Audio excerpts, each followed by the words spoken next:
52வது இலக்கம் லா இலாஹ இல்லல்லாஹு வல்லாஹு அக்பர் லா இலாஹ இல்லல்லாஹு வஹ்தஹு லா இலாஹ இல்லல்லாஹு வஹ்தஹு லா ஷரீக லஹ் லா இலாஹ இல்லல்லாஹு லஹுல் முல்கு வ லஹுல் ஹம்து லா இலாஹ இல்லல்லாஹு வலா ஹவுல வலா குவத இல்லா பில்லாஹ்.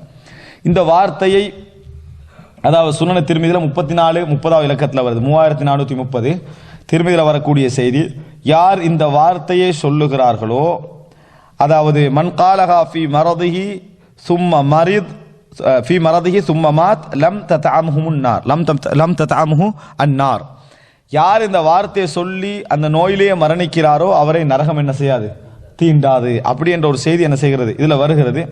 இந்த செய்தியை பொறுத்தவரைக்கும் அதாவது இமாம் திர்மிதி அவர்கள் ஹாதா ஹதீசுன் ஹசன், இது ஹசனான செய்தி அப்படி என்று சொல்றாங்க.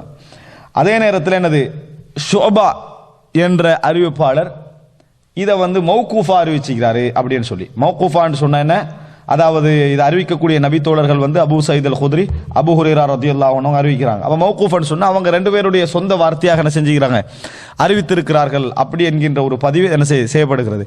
இதுல இதான் உள்ள கருத்து முரண்பாடு. என்ன கருத்து முரண்பாடு, இது மர்ஃபூவா மௌகூஃபா, அதாவது ரசூலுல்லாஹ் சொன்னதா நபித்தோழர் ஆக சொன்னதான். இதுல எதுவும் பிரச்சனை இல்லை.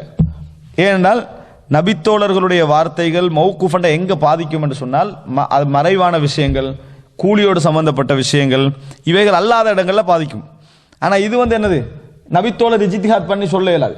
நபித்தோழர் இஜ்திஹாத் பண்ணி ஆய்வு செஞ்சு சொல்ல இயலாது. நம்ம இது பார்த்த நேரத்தோடு சொந்தமா ஆய்வு செஞ்சு எதெல்லாம் சொல்ல முடியாதோ மறுமை நாளுடைய செய்திகள், அதே போல இபாதத் இப்படித்தான் நடக்கணும் இப்படி நடக்கக்கூடாது அது மாதிரியான செய்திகள், ஒரு நன்மையுடைய கூலி சம்பந்தமான செய்திகள் இஜ்திஹாத் பண்ணி என்ன செய்யலாது, சொல்லல. இந்த மாதிரி செய்தி என்ன எப்படி எடுத்துக்கொள்ளணும், அது ரசூலுல்லாஹ் வழியாக கேட்டு தான் அவர் என்ன செய்யறாரு, சொல்றாரு. அன்றைக்கு ரசூலுல்லாஹ் என்ன செய்யல, அவர் சொல்லவில்லை. ஏன்னா நாங்களும் அப்படி பேச்சுவார்த்தையில அது ஹதீஸ்ல சாதாரணமா சொல்ற மாதிரி நாங்களும் சொல்லுவோம், இப்படித்தான் நம்ம தொழணும் இப்படி தொழக்கூடாது அப்படின்னு நம்ம சொல்லிடுவோம். அர்த்தம் என்ன, நான் ஏண்ட கட்டளை இல்லது, ரசூலுல்லாஹ்வோட கட்டளை. சில நேரங்களில் ரசூலுல்லாஹ் அப்படிதான் சொன்னாங்கன்னு சேர்த்து சொல்லுவோம், சில நேரத்தில் அப்படி சொல்லாம என்ன செய்வோம், இருப்போம். அது மாதிரி சொல்லாம இருந்த விஷயங்கள்ல எதெல்லாம் மறைவான விஷயங்களோட நபித்தோழர் இஜ்திஹாத் செய்து சொல்ல முடியாதோ அதெல்லாம், அதாவது ரசூலுல்லாஹ் சொன்ன சட்டத்தில் ஃபி ஹுக்மில் மர்ஃபு சொன்ன இடத்துக்கு என்ன செஞ்சிடும், அது விடும்.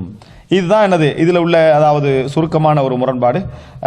மற்றபடி இந்த செய்தி என்னது முழுமையாக இது இந்த பிரச்சனை அல்லாத வேற பிரச்சனைகள் சம்பந்தமாக நான் என்ன செய்யவில்லை, முழுமையாக சம்பந்தமாக பார்க்கவில்லை. ஆனா இமாம் திர்மிதி என்ன செய்யறாரு, ஹசன் என்று சொல்றாரு. இதுல இதான் ஷேக் அல்பானி இதை சஹி என்று சொல்லுகிறார். ஷேக் அல்பானி அவர்கள் இதை சஹி என்று சொல்லி இருக்கிறார்கள்.